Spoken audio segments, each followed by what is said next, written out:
Gunung Ijen di Banyuwangi, Jawa Timur tak hanya memiliki pesona yang menghipnotis mata, tetapi juga ada kisah para penambang belerang yang setiap hari berjibaku dengan kepulan asap pekat untuk mengambil bongkahan belerang.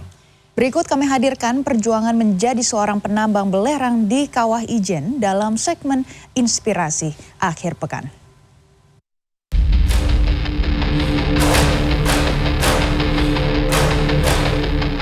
Ya.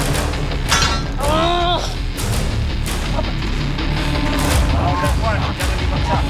Dari sini. Biar enak dari sini, Mas. Ya. Ini ya. Ini ya. Nah, itu terus.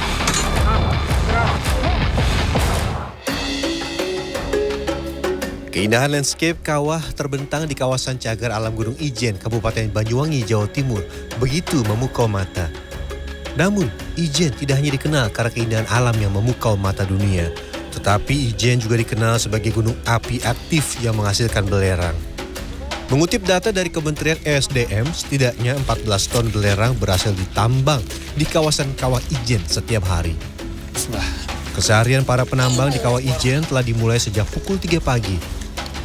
Di tengah dinginnya Gunung Ijen yang mencapai suhu 10 derajat Celcius, saya dan Sabiudin, salah seorang penambang yang sudah belasan tahun menambang belerang, berjalan perlahan menembus gelapnya malam. Sebagian besar perjalanan didominasi jalur menanjak, sebab kami berangkat dari ketinggian 1.800 mdpl menuju 2.400 meter di atas permukaan laut. Para penambang bilang, biasanya mereka tuh 1 jam udah sampai. Ini saya udah 2 jam, sekarang udah jam 5 ketika di take. Dan masih panjang perjalanannya. Dan lu...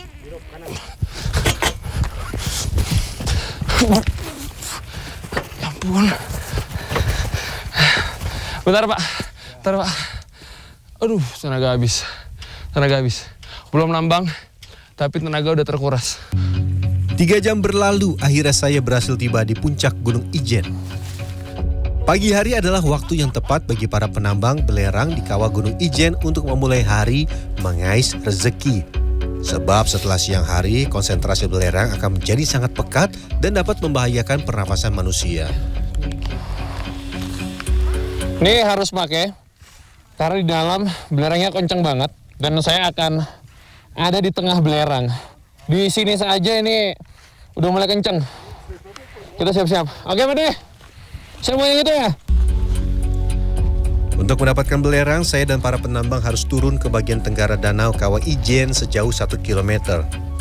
Saya harus berhati-hati ketika menyusuri jalan setapak ini. 1 langkah salah, nyawa taruhannya. Setelah 30 menit akhirnya saya tiba di titik penambangan. Alat untuk mengambil belerang sangat sederhana, hanya sebuah linggis berukuran panjang.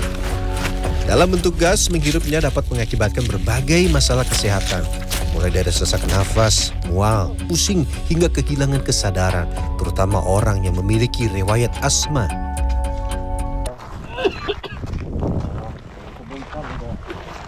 Ya.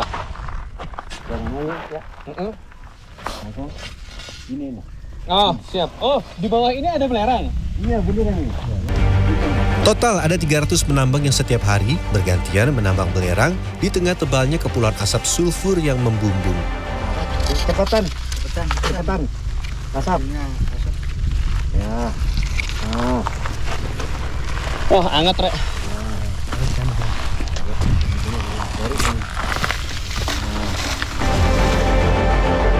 Namun jangan sesekali menyentuh cairan yang baru menetes dan berwarna merah pekat, sebab suhunya sangat panas mencapai 200 derajat Celcius yang dapat membuat tangan terbakar. Saat mengeras dan mendingin, belerang akan berubah warna menjadi kekuningan. Peluh keringat yang membasahi sekujur tubuh menjadi keseharian para penambang di tempat ini, termasuk saya. Tidak ada istilah menyerah demi mengais rupiah. Suara linggis penambang sesekali beradu dengan suara batuk. Leher kering banget. Apalagi tadi beberapa kali di asap yang dia warnanya masih kuning. Tuh kandungan belerangnya kan masih tinggi ya. Bagus banget. Bisa dapetin yang gede-gede kayak gini. Tapi kitanya yang berasa. Otak kami. Selain menetes di Bahaya, bagian dinding-dinding kawah, belerang juga menetes di bagian bawah pasir. Ya. Kalau udah kuat, jangan dipaksa. Dari sini, biar enak dari sini mas. Ya. Ini antamnya, ini ya. Panasnya matahari yang seakan membakar kulit perlahan berubah menjadi berawan. Arah angin pun kini menuju ke titik kami para penambang. Belerang di Kawah Ijen dihasilkan dari proses sublimasi gas-gas belerang yang terdapat di dalam asam solvatara. Sederhananya, asam solvatara yang berada di perut bumi dialirkan lewat pipa-pipa baja sampai ke bibir kawah. Dan ketika asap yang sangat panas mengenai udara yang lebih dingin di luar, asap mengembungkan cairan belerang yang menetes dari pipa. Jatuh sudah. Ini jatuh mas. Ini mas. Ya. Dikumpulin sama sini. Bekerja di tempat ini memiliki resiko sangat tinggi. Ya, selain menghadapi medan yang sulit untuk menuju Kawah Ijen, juga tidak ada jaminan keselamatan di sini.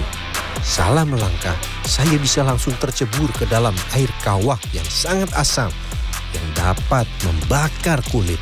Ya itu mikul. Karena kena asap, jalannya tidak kelihatan. Kepleset jatuh ke danau itu. Ya itu sepupu saya itu. Sampai sekarang berhenti kerja. Bobot bongkahan belerang bervariasi dari yang berukuran serpihan hingga puluhan kilogram seperti yang saya bawa. Tiba-tiba Tasnya mas. tadi asap masuk. Tasnya itu. Iya. Saya salut buat teman-teman yang nambang belerang di sini, Pak. Hebat. Nggak kebayang setiap hari. Saya yang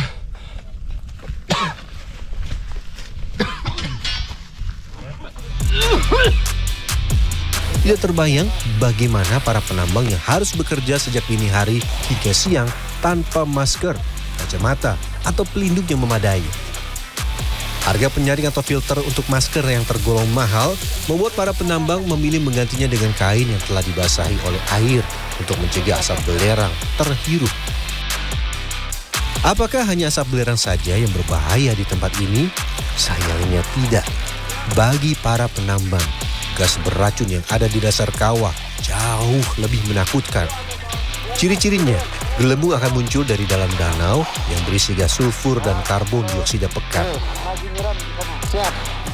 Walau suhu asap belerang sudah turun dari 700 derajat Celcius di dalam gunung menjadi 200 derajat Celcius di bibir kawah, pada siang hari suhunya bisa bertambah dan mampu meledakkan pipa yang tepat berada di depan kami.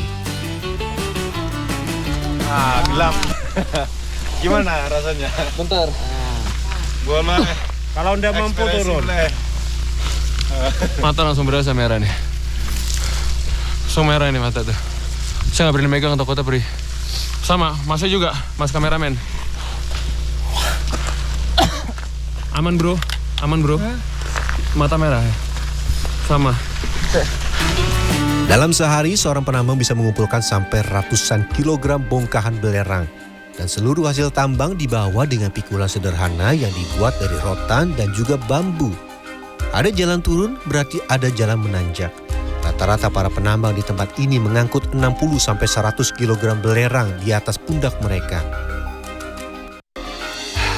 Para penambang di tempat ini memiliki ciri tersendiri, yang identik dengan sebutan pundak tebal. Ya, pundak mereka menjadi tebal boleh saya karena pegang, Pak? iritasi kulit memikul hasil tambang dalam jangka waktu yang panjang. Kiri kanan sama kerasnya. Udah. Mungkin kalau yang suka main gitar familiar dengan tangan yang kapalan ya. Ini pundaknya yang kapalan. Semuanya begini rata-rata di sini. Dan tiba-tiba hujan turun dengan lebat. Jalanan jadi amat sangat licin. Saya berjalan begitu lambat karena saya tidak ingin menjadi korban terjatuh dari ketinggian dan menghantam bebatuan. Aduh tangan sampai sakit gara-gara tadi nombak sampai puluhan mungkin ratusan kali nombak di berbagai tempat. Tangan sampai saya nggak buat ini sampai gemeteran. Aduh. Nyali saya seketika menciut membayangkan apa yang bisa terjadi bila saya salah langkah. Namun berhenti juga tidak bisa jadi pilihan. Asap belerang yang semakin pekat keluar dari bibir kawah dan gas beracun yang bisa saja naik sewaktu-waktu memaksa kedua kaki saya yang sudah lelah untuk terus melangkah. Total, saya membutuhkan waktu lebih dari 1 jam naik ke bagian atas Gunung Ijen. Kami kembali menyusuri jalan menurun menuju pos Paltuding, tempat para penambang menjual hasil belerang mereka. Setiap kilogram belerang dihargai Rp1.250.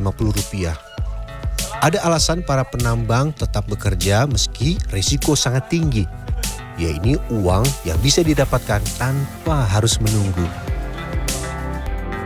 Selain menambang, pemerintah setempat juga memberikan sejumlah pelatihan bagi para penambang menjadi seorang tour guide hingga troli wisata. Troli wisata yang memberikan manfaat baru bagi wisatawan yang tidak kuat naik, maka penambang-penambang ini beralih fungsi menjadi troli yang membantu mereka untuk naik. Nah dari sini pendapatan mereka jauh lebih meningkat lagi. Kalau tadi guiding ya, guide itu untuk mengguide biasanya 10 orang ada 1 guiding itu 250.000. Jadi ada tambahan lagi yang troli tadi, itu PP itu 800.000. Yang bisa dia tingkatkan ekonominya. Selain itu, kesehatan juga kini menjadi perhatian yang diberikan pemerintah setempat untuk para penambang. Belerang sendiri dapat digunakan untuk berbagai hal, mulai dari korek api, karet, kosmetik sampai pemutih untuk gula. Nantinya barang ini akan dimurnikan untuk dipisahkan dari pasir dan bebatuan. Terakhir dikirim ke pabrik-pabrik yang telah melakukan pemesanan. Kawah Ijen memang kawasan wisata yang sangat indah, namun memang sangat berbahaya bagi mereka yang ingin menikmati fenomena alam api biru yang ada di Kawah Ijen. Memiliki begitu banyak manfaat, namun siapa sangka mendapatkan belerang atau sulfur jauh dari kata mudah. Bahkan tidak jarang nyawa melayang ketika menambang. Rian Fernando, Dwi Agung Yudiarto, Banyuwangi, Jawa Timur.